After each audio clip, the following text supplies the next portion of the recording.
Assalamu alaikum students, welcome to Empower Academy and you are watching easy tutorial. बिस्मिल्लाहिर्रहमानिर्रहीम। अस्सलाम वालेकुम बच्चों, क्या हाल है आप सबके। एम्पावर एकेडमी के प्लेटफॉर्म्स में हूँ शहजाद लतीफ़, आपका फिजिक्स टीचर। आज का हमारा जो टॉपिक है वो है principle of homogeneity of dimensions. बहुत इंपॉर्टेंट टॉपिक है, जैसे मैं आपको कल ही बता चुका हूँ। तो इस टॉपिक को जरा आपने ध्यान से समझना है। इस टॉपिक पे सिर्फ आपकी किताब की हद तक ही डिस्कशन नहीं की जाएगी, थोड़ी सी एडवांस लेवल की डिस्कशन भी होगी, ताकि आपको एंटी टेस्ट के अंदर किसी किस्म की प्रॉब्लम फेस ना करनी पड़े। देखिए, आपकी किताब के मुताबिक तो ये है कि अगर आपके पास एक इक्वेशन दी गई है और आप उस इक्वेशन की करेक्टनेस को चेक करना चाहते हैं कि आया कि वो जो इक्वेशन है वो ठीक है या नहीं है, वो जो फॉर्मूला है वो ठीक है या नहीं है, तो उसके लिए आपको क्या करना पड़ेगा, उसकी जो बोथ साइड्स है उसकी डायमेंशन को साबित करना पड़ेगा कि वो सेम है। अगर आप उसकी डायमेंशन को साबित कर देते हैं कि वो आपके पास इक्वेशन मतलब दोनों साइड्स की डायमेंशन सेम है, तो इसका मतलब वो जो आपकी इक्वेशन है वो क्या है, ठीक है। लेकिन इसमें थोड़ी सी एडवांसमेंट हम ये करेंगे कि अगर फर्ज करें आपकी एक इक्वेशन है, उसकी किसी एक साइड पे एक से ज्यादा टर्म्स आ जाएं, तो उस केस में क्या होगा। मतलब फर्ज करें जिस तरह आपने ये इक्वेशन पढ़ी हुई है, इक्वेशन ऑफ मोशन है bf = bi + at। अब इस इक्वेशन के अंदर देखा जाए तो लेफ्ट हैंड साइड पे एक टर्म है, लेकिन राइट हैंड साइड पे दो टर्म्स है। इसी मतलब उसमें जो टर्म्स है वो इंक्रीज कर जाती है। तो उस केस में आपके पास ये जो डायमेंशनल एनालिसिस है वो क्या कहेंगे। डायमेंशनल एनालिसिस की अगर बात की जाए तो मैंने आपको कल एक छोटा सा रूल बताया था कि अगर आपके पास एक इक्वेशन दी गई है डायमेंशंस की फॉर्म में, तो आप उन इक्वेशन को as a algebraic expression consider कर सकते हैं, और जो डायमेंशन है उनको अलजेब्राइक क्वांटिटीज कंसीडर किया जा सकता है, और उनको अलजेब्राइक क्वांटिटीज कंसीडर करने के बाद आप उनके ऊपर अलजेब्राइक जो ऑपरेशंस है वो परफॉर्म कर सकते हैं। ठीक है, तो चलिए स्टार्ट करते हैं एग्जांपल के साथ। आपकी किताब में एग्जांपल दी हुई है v = f cross l divided by m under. अब अगर हम ये देखना चाहते हैं कि आया कि ये जो साइड है इस साइड के इक्वल है कि नहीं है, तो हमें क्या करना पड़ेगा, इनकी डायमेंशंस को कैलकुलेट करना पड़ेगा। सबसे पहले लेफ्ट हैंड साइड की डायमेंशंस को देख लेते हैं।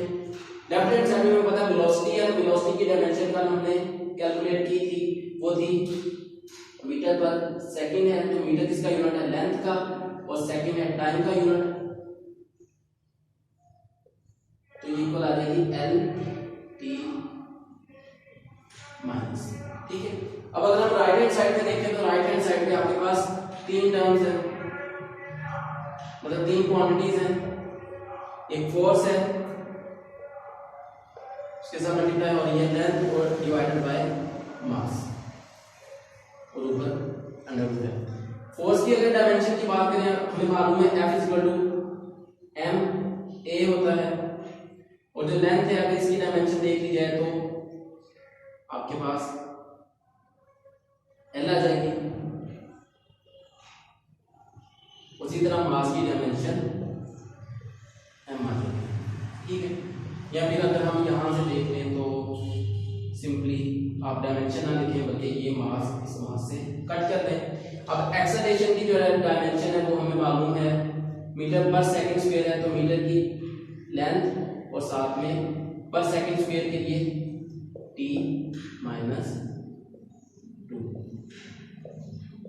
L आ गया, और पूरे की ताकत 1/2।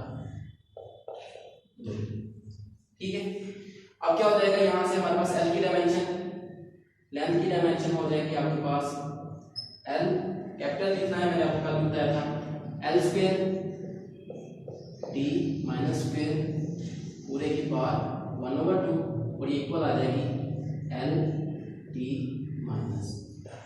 अब यहां से हमें मालूम है कि यहाँ इसकी लेफ्ट हैंड साइड की जो डायमेंशन आई थी वो L t माइनस थी, और राइट हैंड साइड की जो डायमेंशन है वो भी L t माइनस है। तो इसका मतलब है इसकी लेफ्ट हैंड साइड इक्वल है राइट हैंड साइड की। तो हम ये कह सकते हैं कि ये जो हमारे पास इक्वेशन दी गई थी, ये जो हमारे पास फॉर्मूला दिया गया था, ये बिल्कुल ठीक है। अब एग्जांपल नंबर 1.6 है, उसे प्रिंसिपल ऑफ होमोजेनिटी के मुताबिक देख लेते हैं कि उसमें आपने क्या देखना है, क्या करना है। तो यहाँ पे आपसे कह रहा है कि find the dimensions and hence the SI units of coefficient of viscosity. कि आपके पास एक विस्कोसिटी नाम का कोएफिशिएंट है और उसको ईटा से जाहिर किया जाता है। इसकी आपने डायमेंशंस और एंड यूनिट्स को फाइंड करना है।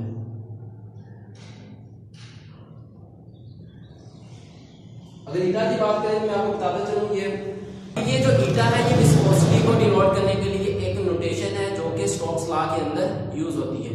और ये जो आपके पास विस्कोसिटी है ये हर फ्लूइड के बारे में है। फ्लूइड की एक सलाहियत होती है कि जब उसके अंदर से कोई चीज फ्लो करती है तो वो उस चीज को रेजिस्ट करता है अपने अंदर फ्लो होने से। जिस तरह से अगर आप देखें जब आप गाड़ी में जा रहे हो कहीं पे, जब आप खिड़की से हाथ बाहर निकालें तो आप एक रेजिस्टेंस फील करते हैं। वो जो रेजिस्टेंस है, वो जो फोर्स है, उसी को कहा जाता है उस आपके पास जो एयर है उसकी विस्कोसिटी। ठीक है, ये क्या होती है, ये किस तरह इंक्रीज करती है, ये किसके ऊपर डिपेंडेंट है, ये जो सारी बातें इंशाल्लाह हम चैप्टर नंबर 6 में स्टडी करेंगे। अभी हमने यहाँ पे जस्ट इसकी डायमेंशन और इसके यूनिट्स को कैलकुलेट करना है। यहाँ पे आपको क्या रहा है कि law for the drag force F, drag force क्या होती है ये भी वहां पे हम पढ़ेंगे इंशाल्लाह। For a spherical object of radius r moving with velocity v given as F = 6 pi eta r v।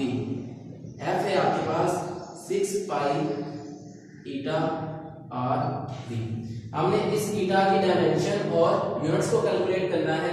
हमें एक प्रिंसिपल ऑफ होमोजेनिटी के मुताबिक पता है कि अगर ये इक्वेशन ठीक है तो इसकी जो लेफ्ट हैंड साइड की डायमेंशन है वो राइट हैंड साइड की डायमेंशंस के इक्वल होंगी। फोर्स की अगर डायमेंशन की बात करें तो फोर्स की डायमेंशन हमें मालूम है F = ma होता है। अगर m की बात करें तो m की डायमेंशन जो है वो कैपिटल M है।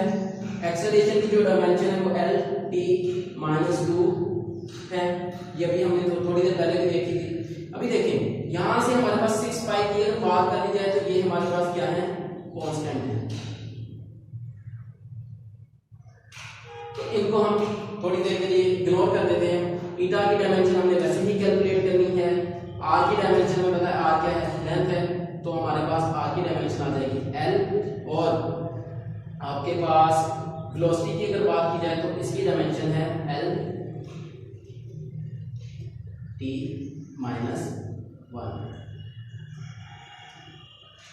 ठीक है, तो इक्वल आ जाएगा ईटा L² t-1। अब अगर हम ईटा की डायमेंशंस को कैलकुलेट करना चाहते हैं तो ये डायमेंशन हमें इस डायमेंशन के साथ क्या करना पड़ेगी, डिवाइड करना पड़ेगी। तो हमारे पास ये पूरी डायमेंशन बन जाएगी mL(t-2)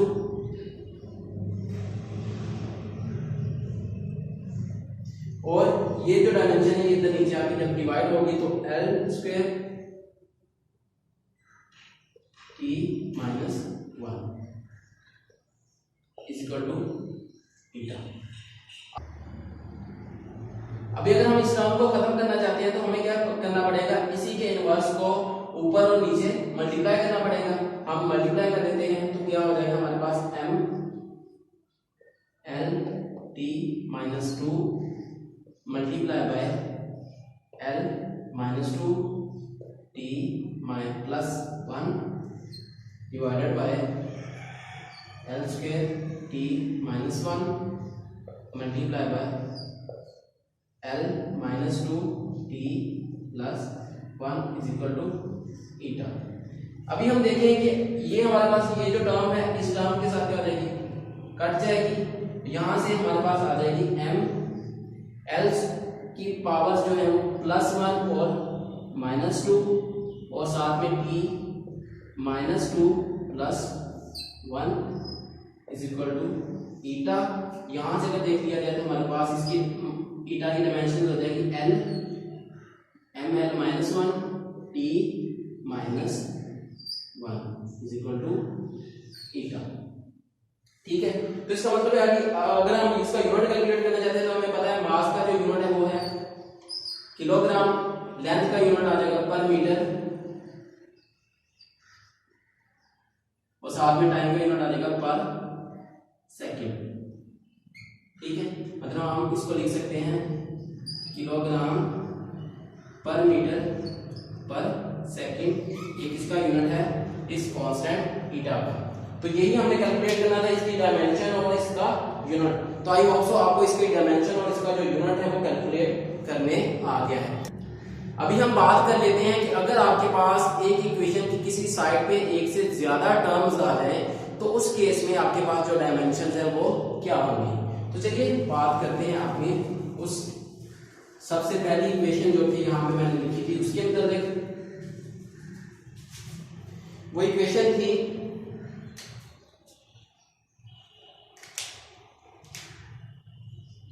VF equal to VI plus A। आपने ये इक्वेशन 9th क्लास में पढ़ी होगी, वही सेम इक्वेशन है। अभी देखिए, अगर आपके पास एक ऐसी इक्वेशन आ जाए जिसके अंदर एक से ज्यादा टर्म्स हो किसी एक साइड के ऊपर, मतलब जिस तरह यहाँ पर इसकी राइट हैंड साइड पे एक से ज्यादा टर्म्स दी गई हैं, तो इस केस में क्या होगा कि हर टर्म की जो डायमेंशन है वो दूसरी साइड की डायमेंशन के इक्वल होगी। मतलब इसकी जो डायमेंशन है वो भी इस साइड के इक्वल होगी, इस टर्म की डायमेंशन भी इसी साइड के इक्वल होगी। आपने हर टर्म की डायमेंशन को साबित करना है कि वो दूसरी साइड की जो डायमेंशन है उनके इक्वल है। ठीक है, तो मतलब फर्ज कर लेते हैं VF, अभी हमने देखा कि VF की जो डायमेंशन है वो आ जाएगी लेफ्ट हैंड साइड की अगर बात करें तो LT माइनस 1। अभी अगर VI की बात करें तो VI की डायमेंशन क्या होगी, LT माइनस 1। इसी तरह अगर AT की बात कर ली जाए, ये राइट हैंड साइड है हमारी, AT क्या है, हमारे पास एक्सेलरेशन है, एक्सेलरेशन की डायमेंशन हमें पता है कि LT माइनस क्या है, 2 है, और साथ में टाइम की डायमेंशन क्या है, T।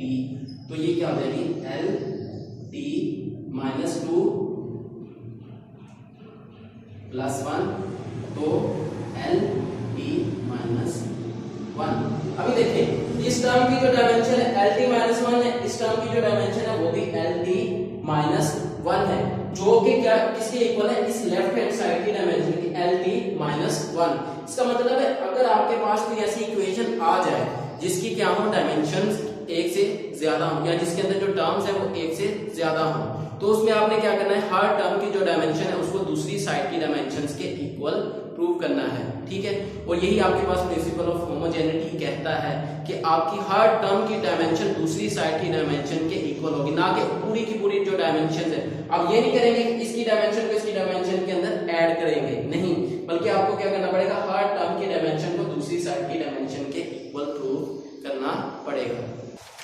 अभी आपको मैं कुछ इक्वेशंस लिख के दूंगा, आपने क्या करना है, एज एन असाइनमेंट आपने उनकी डायमेंशंस को कैलकुलेट करना है, और कैलकुलेट करने के बाद उनकी जो आपके पास डायमेंशंस आ जाए उनको नीचे कमेंट बॉक्स में कमेंट करना है। तो सबसे पहले आपके पास इक्वेशन है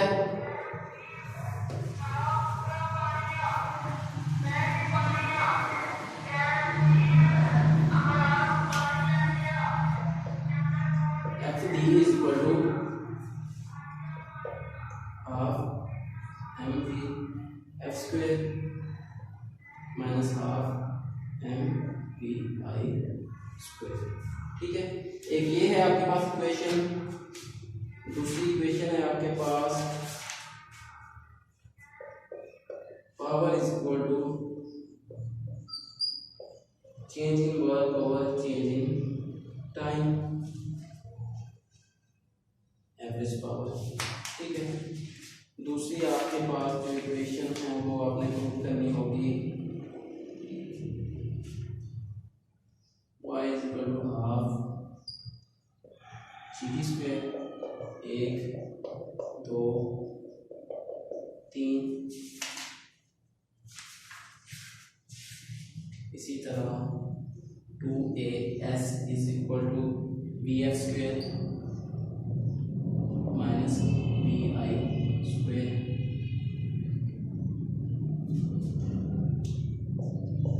और पांचवी जो इक्वेशन आपने करनी है वो है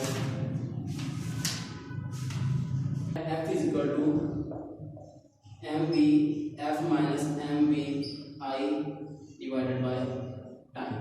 इस इक्वेशन को आप दो टर्म्स की फॉर्म में लिख सकते हैं, दो टर्म्स की फॉर्म में लिखकर आप इसका आंसर देंगे। आपने पहले आप असाइनमेंट तो ये कि आप इसको दो टर्म्स में तोड़ें, दो टर्म्स में तोड़ना आपको आना चाहिए। ठीक है, तो ये 5 इक्वेशंस हैं, इन 5 इक्वेशंस की आपने क्या कैलकुलेट करनी है, डायमेंशंस कैलकुलेट करनी है, और डायमेंशंस कैलकुलेट करके नीचे कमेंट बॉक्स में हमें इनका आंसर बताना है। इस टॉपिक को हमने बड़े डिटेल में देखा है, लेकिन अगर फिर भी इसमें कोई कंफ्यूजन रह गई हो तो नीचे कमेंट करके हमसे पूछिएगा जरूर। इंशाल्लाह हम आपकी वो जो कंफ्यूजन है उसको दूर करने की पूरी कोशिश करेंगे। तब तक के लिए इजाजत दें। हाफिज़।